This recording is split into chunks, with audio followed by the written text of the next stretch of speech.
कसं आहे की आज परिवहन मंत्रीने प्रताप सरनाईक साहेबांनी सांगितलं की बाबा मराठी हे अनिवार्य आहे.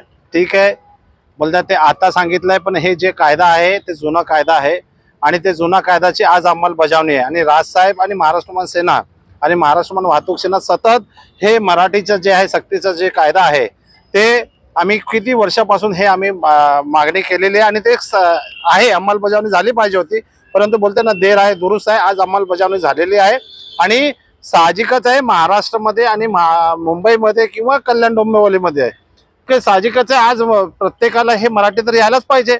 आणि मराठी जर म्हणजे आज लोकांना बोलतात ना एवढं वर्ष इकडे खातायत कमावतायत सर्व करतायत तर मराठी बोलली पाहिजे. परंतु काय आहे काही रिक्षा जे आहेत रिक्षा चालक आहेत किंवा मालक आहेत ते बोलते हम मराठी बोलेंगे नहीं, हमको हिंदी आती है, हम मराठी भाषा सीखेंगे नहीं.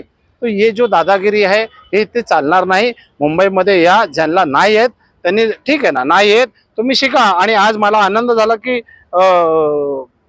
योगेश आमचा जो आहे आमचा इकडचा स्थानिक पदाधिकारी आहे त्यांनी मला सांगितलं आल्याबरोबर आरिफभाई ज्यांना जे आहे मराठी येत नसेल रिक्षा चालक किंवा मालकला, आरिफभाई मी माझ्या कार्यालयामध्ये किंवा एखादा मोठी जागा असेल मी या ठिकाणी मराठी शिकवण्याचं काम या रिक्षा चालकाला करणार आहे. एवढा मला आनंद झाला आणि मी तुम्हाला पण सांगतो. कडू बोल वृत्तवाहिनी, सत्याचा कडवट आवाज.